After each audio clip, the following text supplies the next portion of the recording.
Welcome in my YouTube channel JCC class. And आज का जो टॉपिक है हमारा रिफाइनिंग के बारे में कि कैसे हम रिफाइनिंग करते हैं किसी भी पेट्रोलियम या क्रूड ऑयल का। और इसमें सबसे पहले हम देखेंगे डिफरेंट टाइप जो ऑपरेशन हम इसमें इन्वॉल्व करते हैं, क्या क्या ऑपरेशंस हैं इसमें और किस किस प्रोसेस के थ्रू होता है। तो ओवरऑल एक हम यहाँ पे एक कंसेप्ट देख लेंगे, ठीक है, जिससे हमें ये समझ में आएगा कि जो रिफाइनरी है वो कैसे वर्क करती है हमारी, ठीक है। तो सबसे पहले जो हमारा जो क्रूड ऑयल जब हमारा ऑयल फील्ड से निकलता है तो प्री ट्रीटमेंट करते हैं, किसका, ऑयल का करते हैं। प्री ट्रीटमेंट हम ऑयल का करते हैं, इसका क्या मतलब होता है, रिफाइनिंग करने से पहले किसी भी जो क्रूड ऑयल का क्या होता है, कच्चा तेल जो होता है हमारा, उसका प्री ट्रीटमेंट जरूरी होता है। मतलब इसका क्या मतलब है ये देख लेते हैं। सबसे पहले जैसे ऑयल है हमारे पास, ऑयल फील्ड से सपोज हमारे पास क्या क्या मिलती है, ऑयल और गैस, दो चीज़ें हमें ऑब्टेन होती हैं।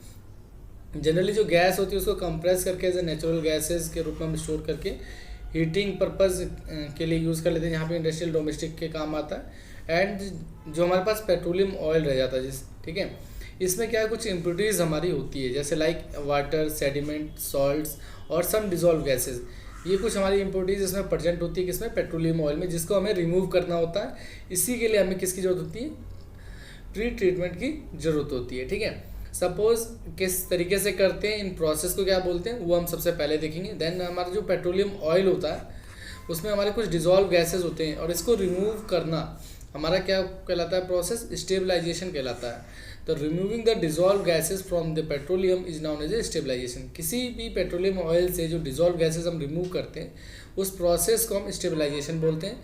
एंड इसके बाद देखेंगे कि जो हम इम्प्योरिटीज़ बात कर रहे थे यहाँ पे, वाटर, सॉल्ट्स एंड सेडिमेंट, ये कितने अमाउंट हमारे कंटेंट रहते हैं एंड कितने इनकी डिज़ायरेबल कंटेंट है कि हम इसको हमें ट्रीट करके रहना चाहिए। सपोज हमारा वाटर जो कंटेंट है वो हमारा क्रूड ऑयल में जनरली 25% कंटेंट होता है, जो हम आफ्टर द ट्रीटमेंट जो करते हैं वो हमारा 0.3 से लेस होना चाहिए, ठीक है। देन सॉल्ट्स की बात करेंगे हम लोग। अगर हम सॉल्ट्स की बात करें तो 2000 से 5000 mg पर लीटर हमारा क्रूड ऑयल में कंटेंट करता है। और जो हम यहाँ पे रखते हैं यहाँ पे मॉनिटर, वो हमारा लेस देन 50 mg पर लीटर रखते हैं, ठीक है। जो सॉल्ट कौन कौन से डिफरेंटली हमारे होते हैं, MgCl2, CaCl2 और NaCl2, magnesium chloride, calcium chloride और सोडियम क्लोराइड, ये तीन तरह के हमारे जो सॉल्ट से मेजरली पाए जाते हैं उसमें। और सेडिमेंट्स हमारा 1 to 1.5% वेट बाई वेट मिलता है, ठीक है। इसके बाद जनरली हम देखेंगे क्या, वाटर की बात करेंगे कि वाटर जो हमारा जो इम्प्योरिटीज़ अगर पेट्रोलियम में क्रूड ऑयल में है तो उससे हमारे क्या इम्पैक्ट आता है। इसका जनरली इम्पैक्ट अगर आप देखोगे, एक्स्ट्रा हीट फॉर डिस्टिलेशन। अगर सपोज हमारा अमाउंट ऑफ वाटर ज़्यादा है हमारे क्रूड ऑयल में, तो जो हमें क्या एक्स्ट्रा हीट देनी पड़ती है सपोज कंपोनेंट को सेपरेशन करने के लिए, फिर किसमें, डिस्टिलेशन में, ठीक है। तो यहाँ पे हमारा क्या है, एक कॉस्ट, हमारा हीट का कॉस्ट बढ़ जाता है, जिसे हम ऑपरेटिंग कॉस्ट भी बोलते हैं जनरली। इसके बाद ट्रांसपोर्टेशन कॉस्ट बढ़ जाता है। जैसे आप देखोगे कि वाटर हमारा किसी भी क्रूड ऑयल में ज़्यादा है, देन हमारे पास जो उसका वेट होगा अल्टीमेटली वो भी ज़्यादा होगा, तो हम वहाँ पे ट्रांसपोर्टेशन कॉस्ट की भी बात करते हैं, वो भी हमारा क्या हो जाता है, इंक्रीज़ हो जाता है, ठीक है।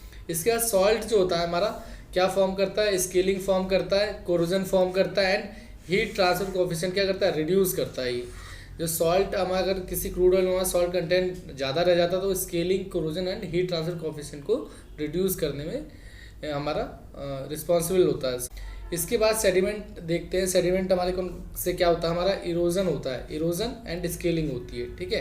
ये दो टाइप की हमारी प्रॉब्लम होती है, इरोजन एंड स्केलिंग।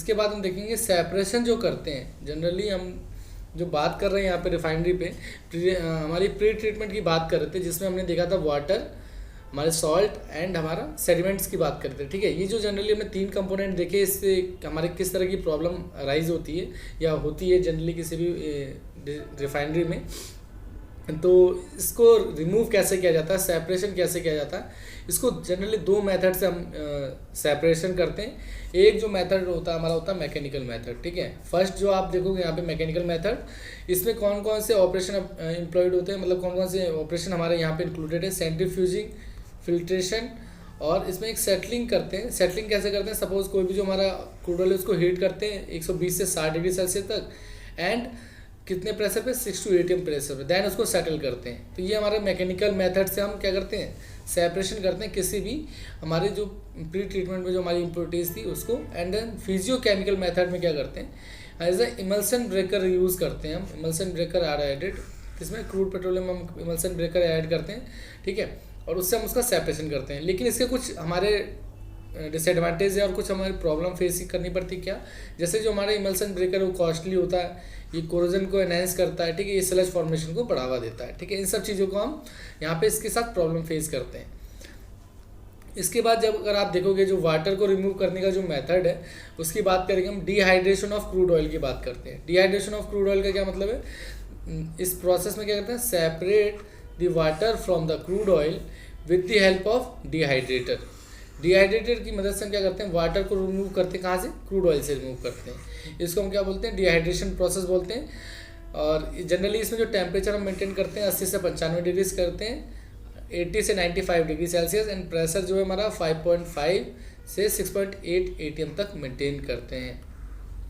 इसके बाद अगर आप देखोगे इलेक्ट्रिकल डिसॉल्टिंग क्या होती है, इलेक्ट्रिकल डिसॉल्टिंग ऑफ क्रूड ऑयल का क्या मतलब है कि हम जो जनरली क्या करते हैं इसमें सेपरेट करते हैं किसको, salt water from the crude oil. किसी भी क्रूड ऑयल से हम जो सॉल्ट वाटर रिमूव करते हैं किससे, with the help of electrical desalter, ये हमारा इलेक्ट्रिकल डिसॉल्टिंग प्रोसेस कहलाता है। इसमें जनरली हम देखेंगे जो सॉल्ट कंटेंट होता है हमारा 10 to 100 PTB होता है। PTB का मतलब है पर 1000 बैरल ऑफ ऑयल की बात करता है, ठीक है। यहाँ पे नीचे आप देखोगे एक डायग्राम है डिहाइड्रेटर का। डिहाइड्रेटर में जनरली बेसिकली बहुत ज़्यादा ऐसा कुछ होता नहीं है, बहुत बेसिक सी बात है कि इसमें अगर क्रूड ऑयल क्या होता है, इसमें क्रूड ऑयल पंप करते हैं, देन हम इसमें क्या है 10% ऑफ वाटर हम ऐड करते हैं एंड देन उसको हीटर से पास करते हैं। यहाँ पे हमारे पास कोसेंट्रिक टाइप हमारे पास डिहाइड्रेटर होते हैं, जहाँ पे हमारा जो वाटर है वो हमारा क्या होता है, रिमूव कर लिया जाता है, देन हमारे पास जो क्रूड ऑयल है वहाँ पे ऑब्टेन हो जाता है, ठीक। इसके बाद जो हमारे पास इलेक्ट्रिकल डिसॉल्टिंग प्रोसेस में क्या होता है, इसमें जनरली सबसे पहले जो हमारी क्रूड ऑयल की विस्कोसिटी है वो रिड्यूस करी जाती है। कैसे, उसमें हम जनरली कुछ अमाउंट ऑफ वाटर ऐड करते हैं, उसमें इमल्सन फॉर्म करते हैं, ठीक है। इमल्सन फॉर्म करते हैं किसके साथ, हमारे डिसॉल्ट के साथ वाटर ऐड करके, एंड देन उस इमल्सन को ब्रेक करते हैं और देन वहाँ पे हमारे पास क्या होता है, क्रूड ऑयल हमारा सेपरेट कर लिया जाता है, और हमारे पास जो सॉल्ट की जो सॉल्ट होता है जो स्लज हम यहाँ पे सेपरेट कर देते हैं, ठीक है। ये हमारा इलेक्ट्रिकल डिसॉल्टिंग प्रोसेस कहलाता है। इसके बाद जब हम प्री ट्रीटमेंट कर लेते हैं, बेसिकली हमने प्री ट्रीटमेंट समझ लिया है।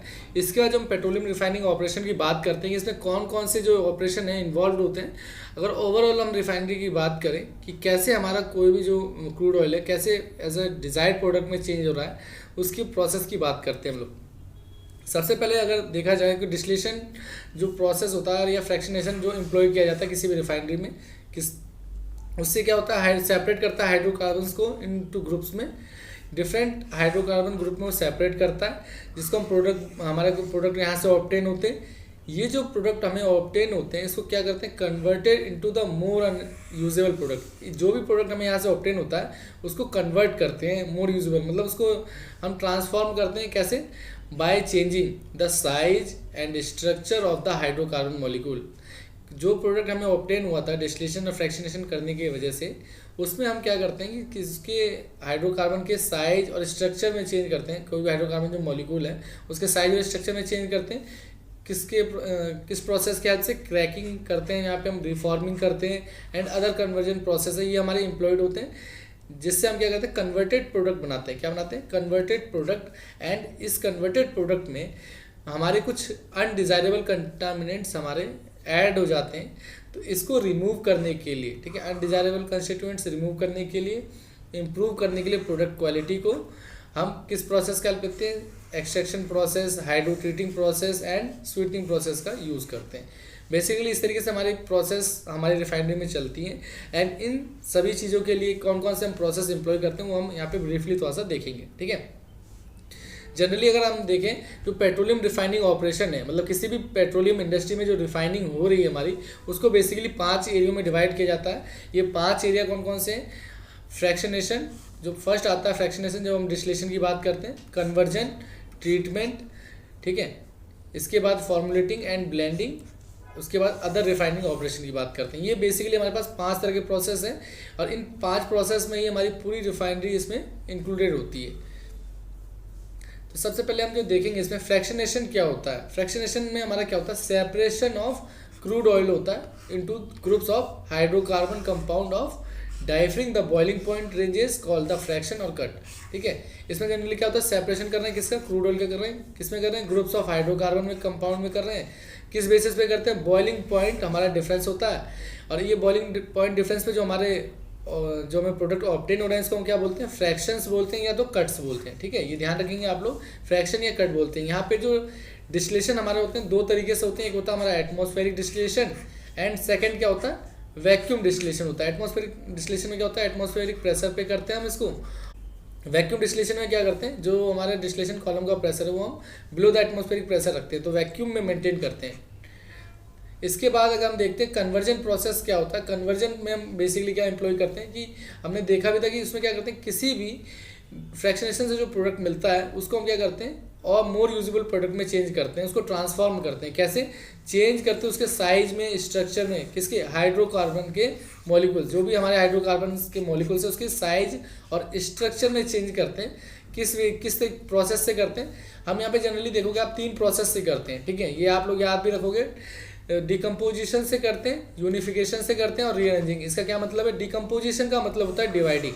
ठीक है, और डिवाइडिंग हम 2 तरीके से करते हैं, थर्मल और कैटेलिटिक। इसको हम क्रैकिंग भी इम्प्लॉयड करते हैं, ये ध्यान रखेंगे। थर्मल कैटेलिटिक से हम डिकम्पोजिशन या कैटेलिटिक क्रैकिंग करते हैं। ठीक है, तो हम क्रैकिंग की बात कर रहे हैं यहाँ पे। इसके बाद यूनिफिकेशन में क्या होता है, हम कंबाइन करते हैं किसी भी 2 हाइड्रोकार्बन को। ठीक है, जो हाइड्रोकार्बन हमने ऑब्टेन हुआ हमें डिस्टिलेशन से, उसको कंबाइन कर रहे हैं कैसे, एल्काइलेशन प्रोसेस से और पॉलीमराइजेशन प्रोसेस से करते हैं। ठीक है, इसके बाद हमारे यहाँ पे रीअरेंजिंग। रीअरेंजिंग में क्या होता है, isomerization process and catalytic reforming process हम यहाँ पे लगाते हैं। ठीक है, इसमें क्या होता है, जनरली उसके स्ट्रक्चर को चेंज किया जाता है।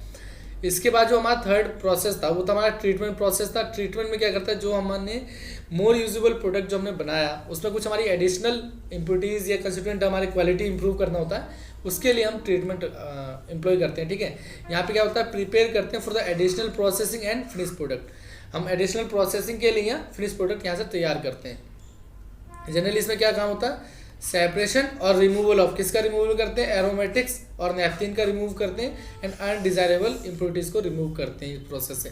किस प्रोसेस से करते हैं, फिजिकल एंड केमिकल मेथड से करते हैं। और इसमें कौन कौन से हमारे मेथड है, dissolving, absorption, precipitation, desalting, drying, hydro desulphurising, solvent refining and solvent extraction, solvent dewaxing and sweetening process. ये डिफरेंट टाइप ऑफ प्रोसेस है जो हम क्या करते हैं इसमें यूज़ करते हैं।